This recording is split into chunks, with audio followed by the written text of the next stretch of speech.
नमस्कार, ISD news bulletin में आपका स्वागत है और मैं हूं आपके साथ मिंटू झा।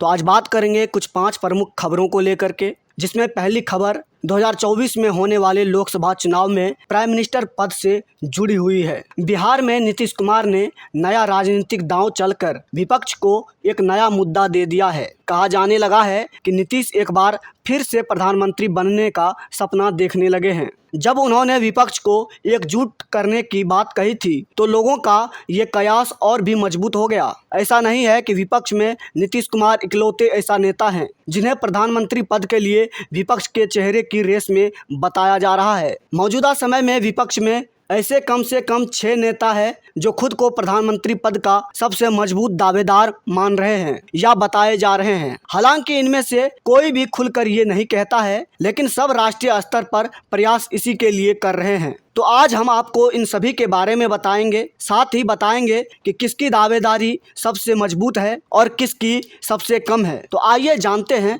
सबसे पहले राहुल गांधी की बात करें तो राहुल गांधी विपक्ष की तरफ से प्रधानमंत्री पद के सबसे बड़े दावेदार कांग्रेस नेता राहुल गांधी खुद हैं। राहुल 2014 से ही प्रयास में लगे हैं, हालांकि अब तक उनका सपना पूरा नहीं हो पाया है। भाजपा के सत्ता में आने और नरेंद्र मोदी के प्रधानमंत्री बनने के बाद से कांग्रेस की स्थिति पूरे देश में काफ़ी खराब हुई है। यही कारण है कि अब राहुल गांधी से इतर क्षेत्रीय दलों के नेता भी प्रधानमंत्री पद की दावेदारी पेश कर रहे हैं। कई तो इसके लिए लगातार कोशिश भी कर रहे हैं। राहुल गांधी अपने तरफ से पूरा कोशिश कर रहे हैं कि वह 2024 के लोकसभा चुनाव में प्रधानमंत्री बने। हालांकि ज़मीनी हकीकत कुछ और ही है। पूरे देश में राहुल गांधी की राजनीतिक छवि कैसी है, यह बात तो सभी जानते हैं। वहीं बात करें नीतीश कुमार की तो नीतीश कुमार बिहार के मुख्यमंत्री के पाला बदलने के बाद उनके विपक्ष का चेहरा बनने को लेकर लगातार बात हो रही है। हालांकि ये पहली बार नहीं है। नीतीश कुमार का नाम 2014 से ही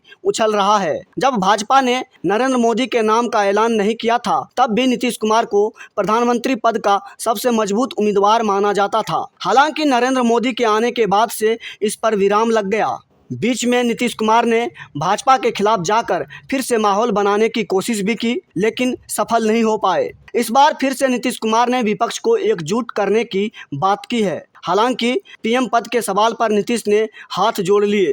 कहा, देखिए भाई, एक बात हम हाथ जोड़ करके कह देते हैं, ये सब मेरे मन में कोई बात नहीं है।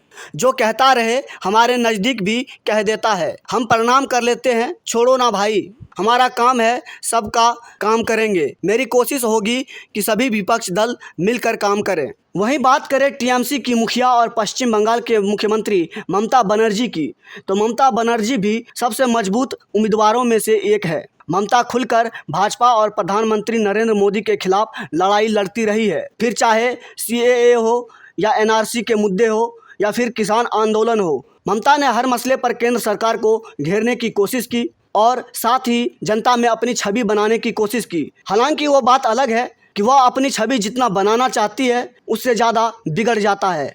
पश्चिम बंगाल विधानसभा चुनाव में जीत के बाद ममता के तेवर और गर्म हो गए हैं। राष्ट्रीय स्तर पर वह पार्टी का विस्तार कर रही है। नॉर्थ ईस्ट के राज्यों में ममता ने कांग्रेस विधायकों और सांसदों को तोड़ लिया है। इसके अलावा हरियाणा, पंजाब, उत्तर प्रदेश समेत कई राज्यों के नेताओं को वह पार्टी से जोड़ने में जुटी हुई है। इसके अलावा TRS प्रमुख और तेलंगाना की मुख्यमंत्री के चंद्रशेखर राव भी दावेदारों में शामिल है। KCR राष्ट्रीय स्तर पर अपनी पहचान बनाने में जुटे हुए हैं। राष्ट्रपति चुनाव में उन्होंने खुलकर प्रधानमंत्री नरेंद्र मोदी पर हमला किया था। वह अब तेलंगाना से इतर जहां भी जाते हैं हिंदी में ही भाषण देते हैं। उनकी आक्रामक भाषण शैली लोगों को पसंद आती है। राव ने तेलंगाना के विकास कार्यों का प्रचार प्रसार भी राष्ट्रीय स्तर पर शुरू कर दिया है। इसके अलावा दिल्ली के मुख्यमंत्री अरविंद केजरीवाल, वह भी अपने आप को प्रधानमंत्री पद के दावेदार समझते हैं। आम आदमी पार्टी के मुखिया और दिल्ली के मुख्यमंत्री केजरीवाल भी दावेदारों की सूची में शामिल है।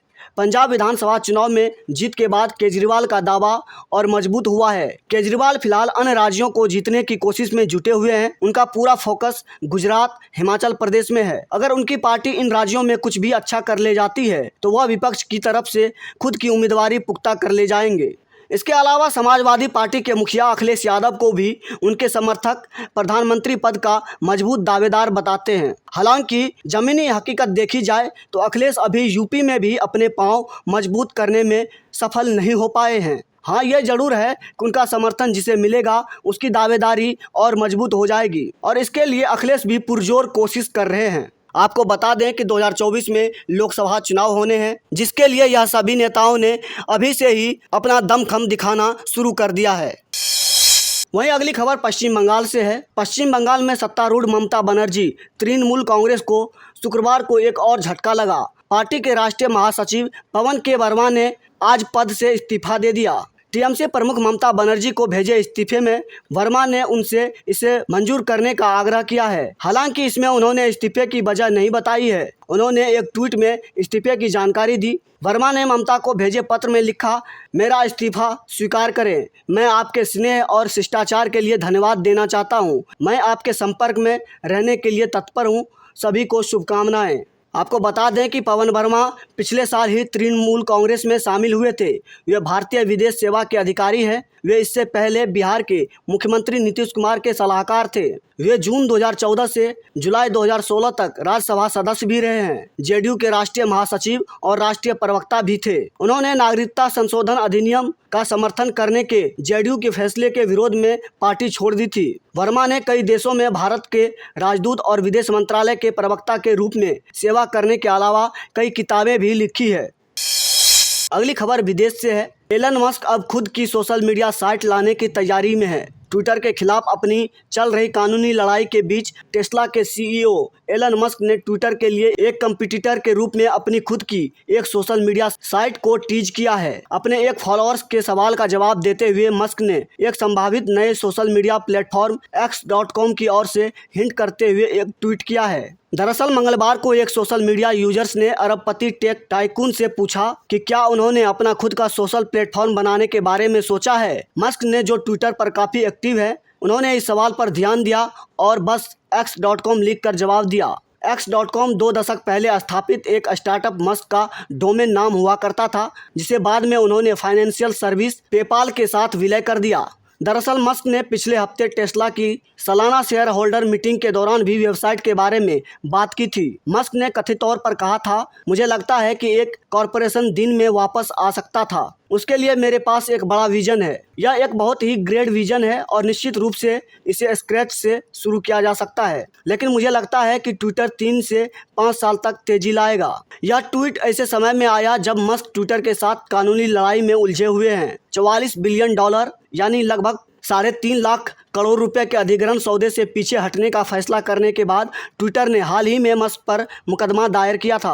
अप्रैल में मस्क ने ट्विटर के साथ लगभग $4,500 प्रति शेयर के हिसाब से लगभग $44 बिलियन के लेन देन में एक अधिग्रहण समझौता किया। हालांकि मस्क ने मई में अपनी टीम को ट्विटर के इस दावे की सत्यता की समीक्षा करने की अनुमति देने के लिए सौदे को रोक दिया कि प्लेटफॉर्म पर 5% से कम खाते बॉट या स्पैम है। जून में मस्क ने खुले तौर पर माइक्रो ब्लॉगिंग वेबसाइट पर विलय समझौते का उल्लंघन करने का आरोप लगाया था और स्पैम और फर्जी अकाउंट पर उसके द्वारा अनुरोधित डेटा प्रदान नहीं करने के लिए सोशल मीडिया कंपनियों के अधिग्रहण को बंद करने की धमकी दी थी। मस्क ने आरोप लगाया कि ट्विटर सक्रिय रूप से उनके सूचना अधिकारों का विरोध कर रहा है और उन्हें विफल कर रहा है। CNN ने ट्विटर के लीगल पॉलिसी और ट्रस्ट के प्रमुख विजया गड्डे को भेजे गए पत्र का हवाला देते हुए बताया। वही अगली खबर असम से है। असम में वरिष्ठ IAS अधिकारी पवन कुमार बोरा ठाकुर असम के अगले मुख्य सचिव होंगे। बोरा ठाकुर असम के निवर्तमान मुख्य सचिव जिष्णु बरुआ से कार्यभार संभालेंगे, जो 21 अगस्त 2022 को सेवानिवृत्त हो रहे हैं। एक आधिकारिक सूचना में कहा गया है कि पवन कुमार बोरा ठाकुर IAS को 31 अगस्त 2022 को श्री जिष्णु बरुआ IAS मुख्य सचिव असम की सेवानिवृत्ति की तारीख से असम सरकार के मुख्य सचिव के रूप में नियुक्त किया गया है। बोरा ठाकुर वर्तमान में परिवर्तन और विकास, सांस्कृतिक मामलों में पर्यटन विभागों के अतिरिक्त मुख्य सचिव और असम के प्रशासनिक न्यायाधिकरण विभागों के अध्यक्ष के रूप में कार्यरत है। अधिसूचना के अनुसार बरुआ 31 अगस्त को मुख्य सचिव के रूप में अपने सेवानिवृत्ति के बाद 2 साल की अवधि के लिए APDCL के अध्यक्ष के रूप में कार्य करेंगे। असम मेघालय कैडर के 1989 बैच के IAS अधिकारी बोरा ठाकुर मूल रूप से मध्य असम के नागांव जिले के कालियाबोर के रहने वाले हैं। 58 वर्षीय बोरा ठाकुर ने दिल्ली विश्वविद्यालय से भौतिकी में MSc की पढ़ाई की है। आज के बुलेटिन में फिलहाल इतना ही। मिलते हैं कल रात 9 बजे नए बुलेटिन के साथ। तब तक के लिए हमें दीजिए इजाज़त। धन्यवाद।